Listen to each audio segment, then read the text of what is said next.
My name is Ethan, and I died twice when I was just a child. The first time was when I was around 3 or 4 years old, and the second time happened when I was 11. The first time I died, I was at my grandparents' house one Sunday morning. While the rest of my family was getting ready for church, I was busy doing what any curious little kid would do, getting into trouble. I found a key on a marble table in their hallway, and without thinking much, I decided it would be fun to stick it into an electrical socket just below the table. I've always been a strong-willed child, the kind who did the opposite of what I was told, and of course, I just had to see what would happen if I stuck that key in the socket. I had no idea of the danger I was putting myself in. At that moment, I felt something strange, almost like a voice inside my head. It wasn't the first time I'd heard something like this, but it was the first time I understood what it meant. It was as if I could hear my thoughts clearly, as though a voice was speaking directly to me. This is what dying feels like. As soon as I made contact with the socket, a strong electric current surged through my body, and I immediately went into a seizure. The next thing I remember, I was thrown back and hit my head hard against the marble floor. My body fell limp, and everything around me became silent. But then something incredible happened. It was like I was being lifted, carried away from my physical body. I remember floating upward, passing through the dining room window and heading towards what seemed like a tunnel of light. It wasn't exactly straight up, but it was forward and upward, and I felt light, free from the weight of the world. I didn't recognize any of the faces that I saw lining the tunnel, but there was a strange presence. These entities were welcoming, like nothing I'd ever felt before. Their warmth and comfort surrounded me, and I felt completely at peace. It was as if the world around me faded away, and I was enveloped in a mist, like a soft, soothing fog. At the highest point of this journey, I encountered something powerful, something authoritative. It wasn't a figure in the traditional sense, but a voice without words spoke to me. It told me, gently but firmly, that I wasn't ready. I had to go back. There was a mission waiting for me, one that my heart and mind understood, even at my young age. The message was simple but meaningful. It was like I knew it in my soul, even though I didn't have the capacity to fully comprehend it at the time. And then, just like that, I was turned around and began descending back towards my body. But as I started descending back toward my body, everything began to change. The warmth and comfort that had surrounded me in the light began to fade, and fast. I was no longer weightless or free. Instead, I felt the weight of the world return. Each step down felt heavier than the last. The sense of peace that had enveloped me during my ascent vanished, and in its place came fear, confusion, and a deep, gnawing sense of loss. I could feel myself being pulled back into my human form, and it felt wrong, like being forced into clothes that no longer fit. I could feel the weight returning to my limbs, my chest, and my heart. I was no longer floating in blissful oblivion. I was coming back to a world I hadn't missed. I was aware of the ground beneath me, of the hard, cold surface of the floor I was heading back to, and all I could think about was how I was going to get there. The fear gripped me tightly. I was scared of returning, of finding my body. How could I, a young child, find my way back to the family home in Montreal, a place I barely knew, in a city where I had never crossed the street by myself? The whole world was vast and strange, and I couldn't see a way to navigate it alone. As I descended, I saw the entire city below me. This was in the early NDEs, and I had no idea what Google Earth was, but that's exactly how it felt. Like I was zooming in on the world from far away, seeing the city from a bird's-eye view. I wasn't in control of where I was going, but somehow I knew exactly how to get back to my body. The sensation of weight and gravity pulling me down became more intense with every passing second. I could feel it. My body was pulling me back, and I couldn't escape the sensation of being drawn into the earth. It felt as though everything I had just experienced, the freedom, the lightness, the peace, was slipping away from me. And then I saw it. My grandparents' house. I was getting closer. I could feel the walls, the air around the house. I was heading back. As I neared my body, I began to feel more and more anxious. I couldn't explain why, but I felt terrified. The peace was gone, replaced by something darker, something that felt wrong. I saw my sister's face kicking me while I lay unconscious on the floor, thinking I was faking it. It was the first physical sensation I remember feeling, her foot against my side, and then I awoke. I found myself back in my body. The sensation of the floor beneath me, the air in my lungs, the world around me, it was all so real and, yet, so different. My dad was standing over me, looking concerned. He asked if I was okay, if I had been hurt, but all I could say was, "Daddy, I saw Jesus." I didn't know how else to explain it. That's all I could remember. My father looked at me, confused, and checked for any signs of injury. There were none. The second time I died was when I was 11 years old. It was a typical summer day, one of those lazy days where the world outside seemed endless and we had no care in the world. I was playing with a boy, trying to keep up with him and show how tough I was. We were out in the woods, just like we always were, without a care about the dangers lurking in the trees. We had been getting up to all sorts of mischief, as kids do. That day we decided we would play the choking game. I know it sounds stupid now, but back then it seemed like just another dare to test who could hold their breath the longest, or withstand the most.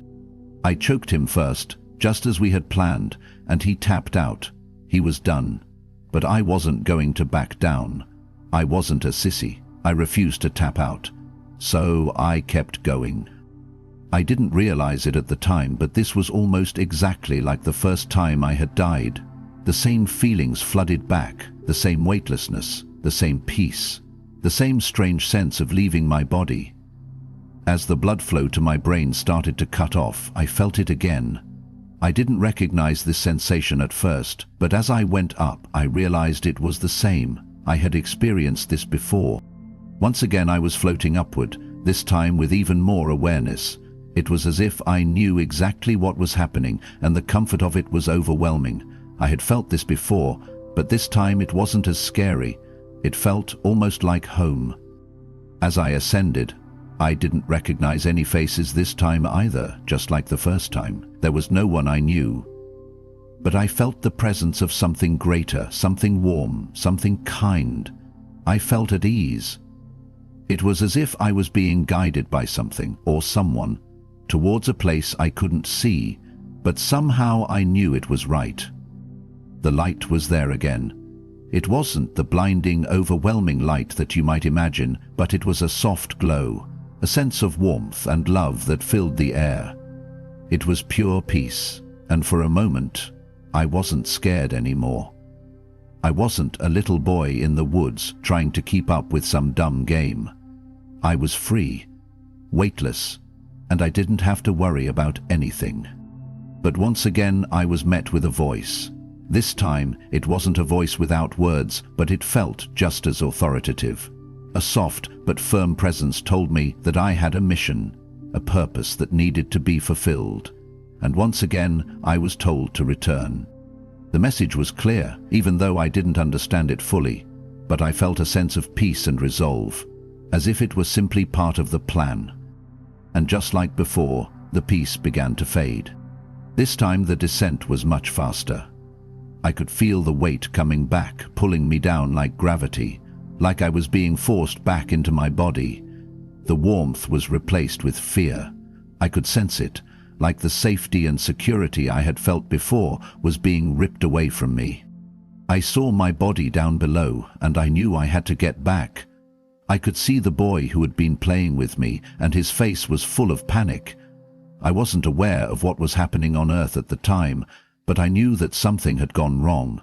He was crying, thinking I was playing a prank. But I had gone grey, and there was blood coming out of my ear. He thought I was dead. I felt fear, real fear, again. but I was coming back to life, back to my earthly body. As I got closer to my physical form, the sense of dread intensified. I couldn't understand why this was happening again, why I had to return. I wanted to stay in the peace, in the light, but I knew I had to go back. When I woke up, I was disoriented. I was lying on the ground and I could feel the wetness on my face. The boy who had choked me was crying, his tears soaking my face. He was scared, unsure of what had just happened. We didn't tell anyone about it. We both knew that if we did, we would get into serious trouble for our reckless behavior. We swore never to speak of it again. We had been up to no good, smoking, playing dangerous games, and just being reckless kids in the woods. We didn't want anyone to know. But this time, the descent back to my body was much more rapid.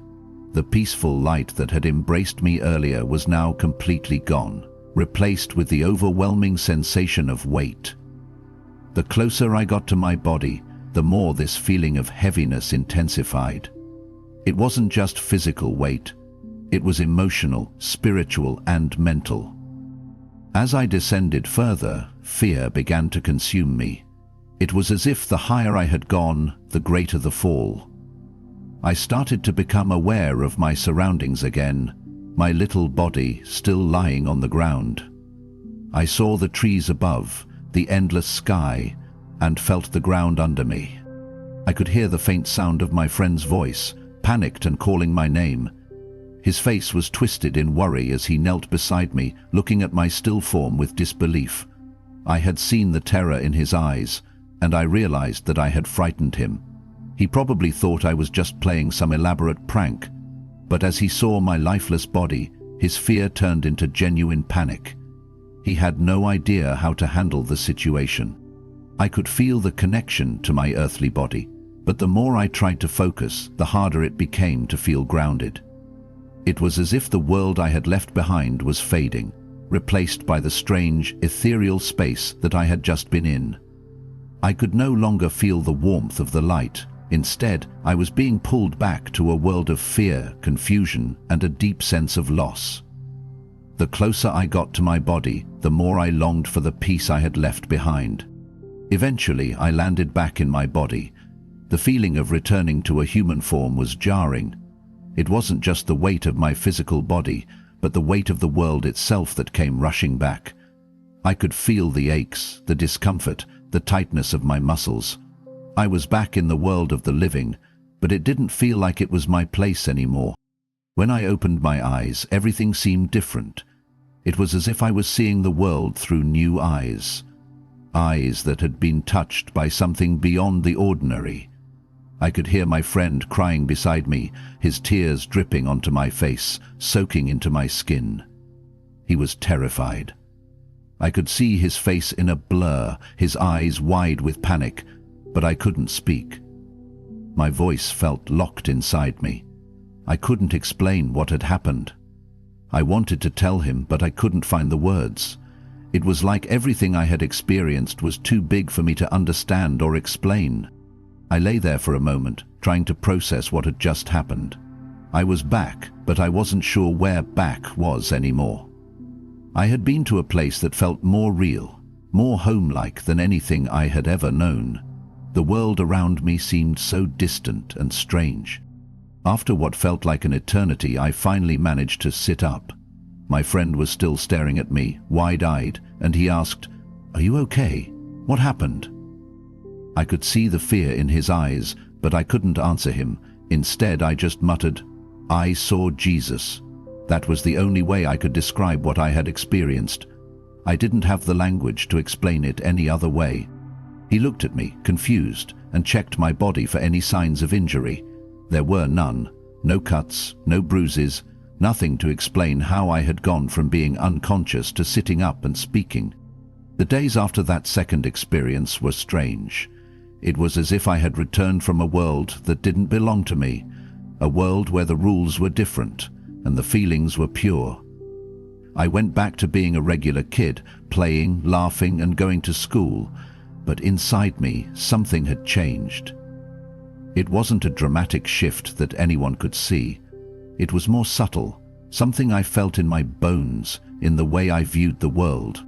My friend and I never spoke of the event again. We both agreed to keep it quiet. The fear of getting in trouble, of being labeled as weird or crazy, kept us from ever discussing what had happened. It was as if we had made a pact to forget it. The world outside was waiting for us to return to normal, and we didn't want to risk being different. But for me, things weren't the same. I couldn't look at the world the same way again. It wasn't just about the experience of nearly dying twice. It was the sense that there was something more. Something beyond the everyday life I had known. I started having dreams. Strange, vivid dreams where I would find myself in the same place. The place I had been when I left my body. Sometimes it was a field of light, a vast space filled with warmth. Other times it was just an empty room, with no walls, no ceiling, just a void where I would float, weightless, and feel at peace. I couldn't explain these dreams, but they felt real, too real. As the years went by, I began to grow more and more interested in the idea of the afterlife, spirituality, and death.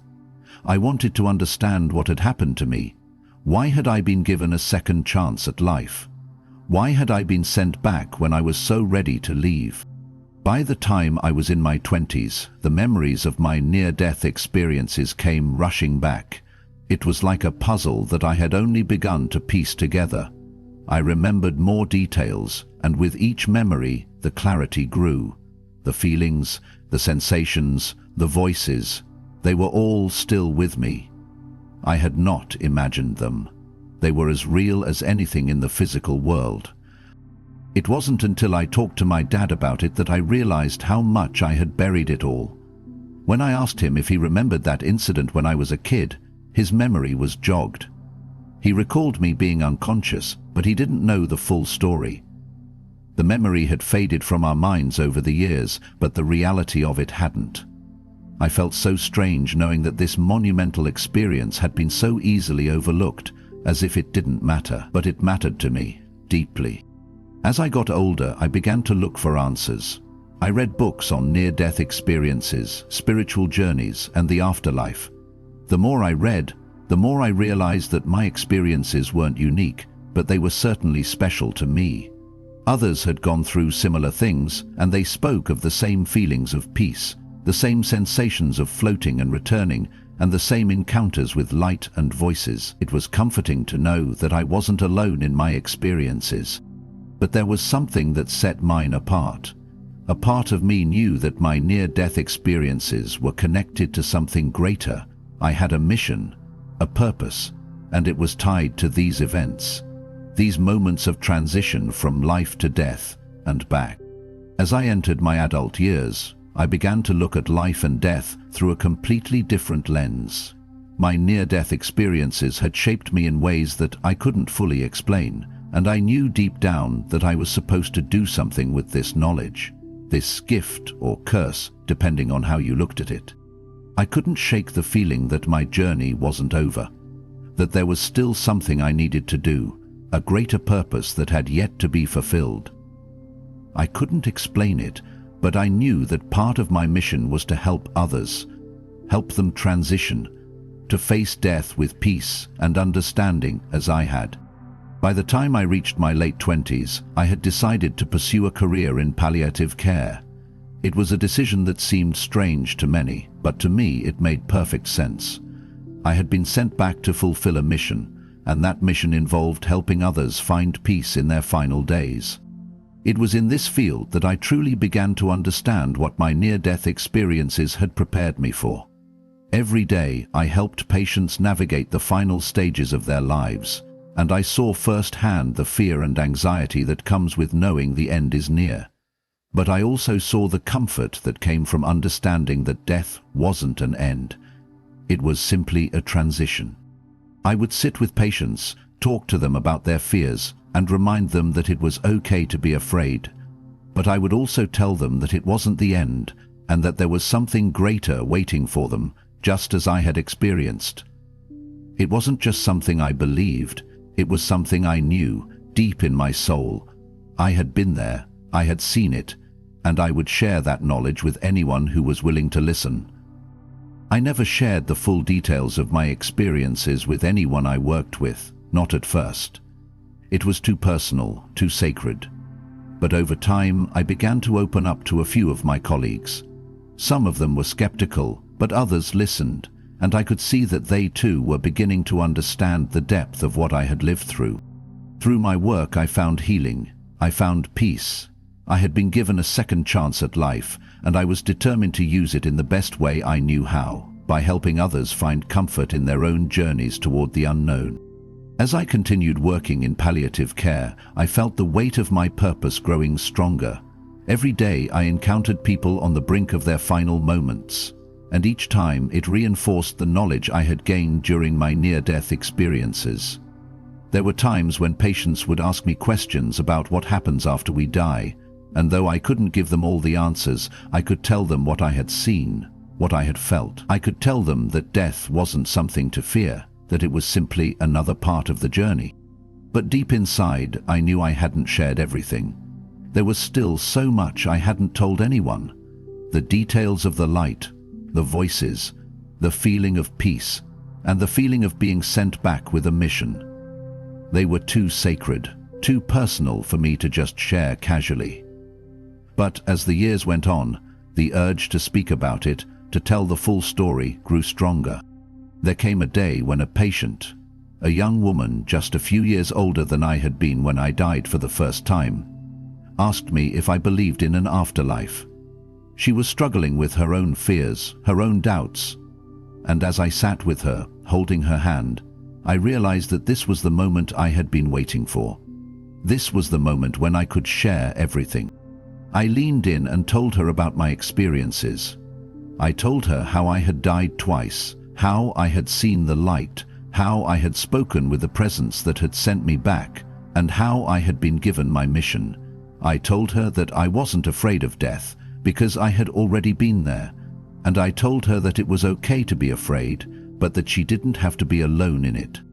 Her face softened as I spoke. The fear that had been consuming her seemed to fade, just a little. She squeezed my hand, and for the first time I saw a hint of peace in her eyes. That was the moment when I realized that everything I had gone through, every moment of fear, every moment of peace, every experience that had brought me to this point had been leading to this. I had been sent back for a reason, and that reason was to help others find peace, to help them see that the end was not something to fear, but something to embrace, knowing that there was something greater on the other side. From that moment forward, I began to speak more openly about my experiences. It wasn't easy at first. There were still moments when I felt the weight of the judgment, the skepticism, but I knew that this was my truth, and I couldn't hide it anymore. As I continued to walk this path, I began to see how everything in my life had led to this calling. I had been through 2 near-death experiences, and now I was living my life with a deeper understanding of the world, of the afterlife, and of the connections we share with each other. I had been given a second chance, and I would spend the rest of my life fulfilling the mission I had been given. As the years went by, I felt the pull of my mission becoming stronger. It wasn't just about helping people die peacefully. It was about showing them that life, in all its messy, painful, and beautiful moments, had meaning beyond what we could understand. My experiences had gifted me with the ability to see the world through a different lens. I no longer feared death. I no longer feared the journey I had taken through the realms of life and death had given me a deeper understanding of what it means to truly live. I continued to work in palliative care, but my role began to change.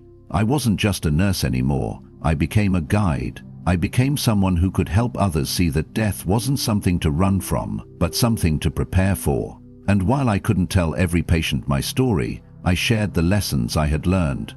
I would sit with them, hold their hand, and reassure them that it was okay to be afraid, that they didn't have to face it alone, that there was something more, something waiting for them on the other side. One day I found myself sitting with an elderly woman who had been struggling with her terminal illness for some time. She was frail, exhausted and scared. She asked me the question that I had heard countless times before. What happens when we die? But this time it felt different. I looked into her eyes and saw not just fear, but a longing for peace. And in that moment, I knew exactly what to say. I leaned forward, took her hand in mine, and shared everything. I told her about my experiences, about how I had died twice, about the light, about the presence, about the peace. I told her that I wasn't afraid of death because I had already been there, and that she didn't have to be either. Her eyes softened as I spoke, and for the first time she smiled. A real smile, the kind that comes from deep within. I knew she had found some peace in those words. I knew she had found the comfort she had been searching for. It was moments like this that reminded me why I had been sent back. This was my mission, to help others understand that death wasn't an end, but a transition, a part of the greater journey that we're all on. And as I sat there with that woman, I knew that I had fulfilled my purpose. I had shared my story, and in doing so, I had helped someone else find peace. I continued to work in palliative care for many years, always staying true to my mission.